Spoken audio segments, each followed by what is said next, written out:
Stone faces and stone monoliths were discovered on the island of Palau, predating the stone heads of Easter Island by more than 1,000 years. Is the island of Palau the birthplace of the Easter Island heads?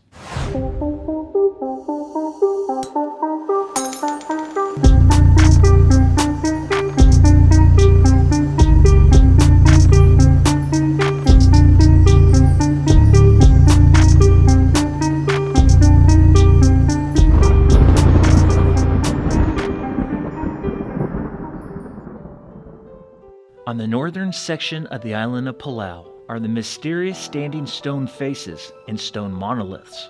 However, these stones aren't actually monoliths, but pillars. Monoliths are single standing stones, while pillars are vertical structures used to support an object, like a building. But these pillars are huge. What type of structure would they have been supporting?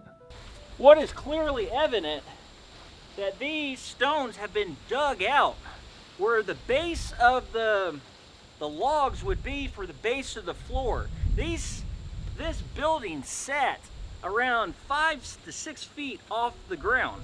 These ruins were already here when the ancestors of Palau first inhabited the island. No one knows who built it. The locals didn't even know what to make of the ruins. Their legend has it that 8 men, presumed to be gods, were building the mega site, but that it was mysteriously abandoned. Scattered materials can be found throughout the site, waiting for the call of their gods to return to finish their work. What's even more fascinating than the legend are that these stones don't even originate on the island. According to the Ancient History Encyclopedia, an article written by Dr. Skabarab states, the stones are not carved out of the island, but rather imported to symbolize the power of the ruling elites at that time. Similar artifacts are found in Yap and Tonga, with the rock samples pointing to Fiji and Samoa as sources.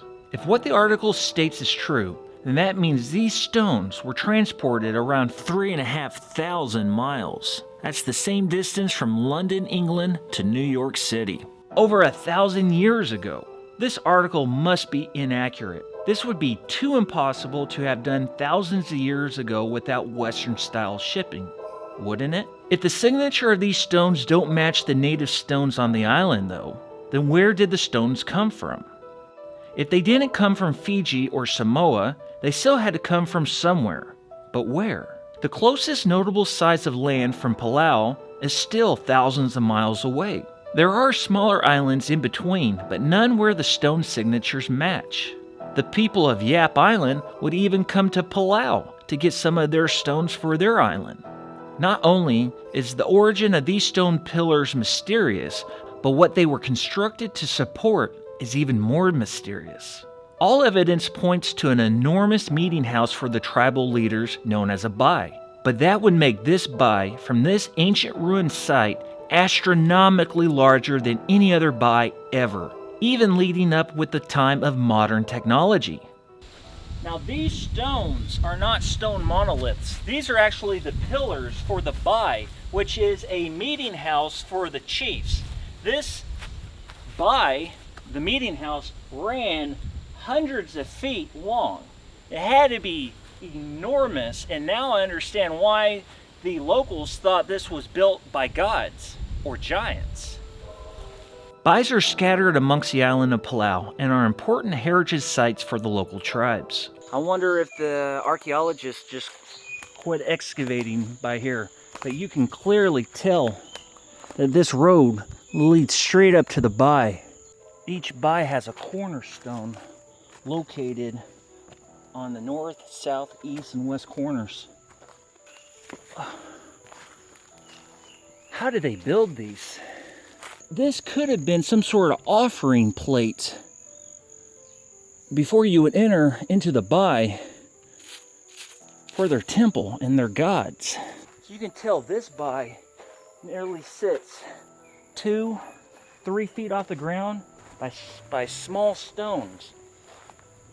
The big stone monoliths that we were at were 6 feet high and had grooves cut out where huge logs would be laid down, stretching hundreds of feet. The bai that must have sat on those stone monoliths would have been 3 to 4, maybe even 5 times the size of this. No wonder the locals who eventually found it thought it was built by the gods. The reason these bays have such a small entrance is they were naturally made this way. When you enter, you naturally bow your head to get in. So you're already in a bowing position. This bay here is around 90 feet long.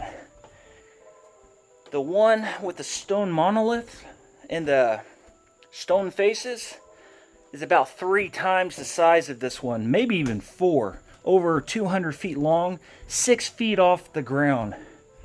Would have been just incredible to have witnessed that meeting house when it was still intact. Each one of these carvings or storyboards contain a story from the tribe. So each bay would have their own stories of the tribe inscribed inside the hut. This storyboard looks like a war between possibly 2 different villages or clans, possibly over an area where there was a bridge or a river crossing. Stone faces are commonly found located next to the bays. What seems prevalent, though, is each of these bays have these stone faces. This is an eye right here. You can tell these things, they're eroding away over time. Whatever the case, the stone faces are prominent around the bays. They were clearly meant for some purpose. However, there are multiple stone faces located at the ancient ruin site. What could this mean? This stone monolith here is probably one of my favorites. You can clearly see the big eyes that have been dug out, and then you have the mouth that has been worn away. Now, something that I just noticed, all of these stone monoliths are in front of like a housing object of some sort. There is debris behind us. And the other one, the one where the stone monolith was facing away from the ocean, there is rubble behind that. There's one up to the huge bay, the meeting house, protecting that. These could be like our modern day jack-o'-lanterns protecting the home. These stone monoliths are thousands of years old. They predate the Easter Island heads by thousands of years and thousands of miles apart.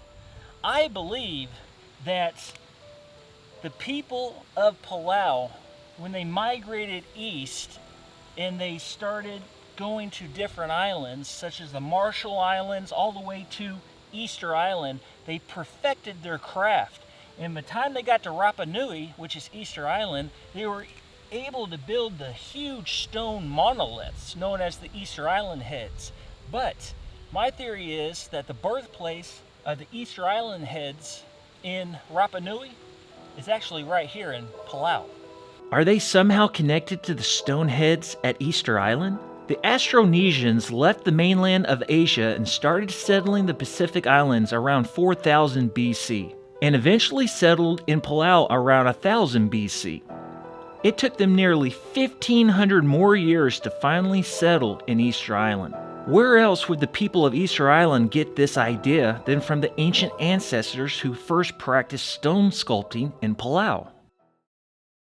No other island in the Pacific has any form of stone faces or stone heads.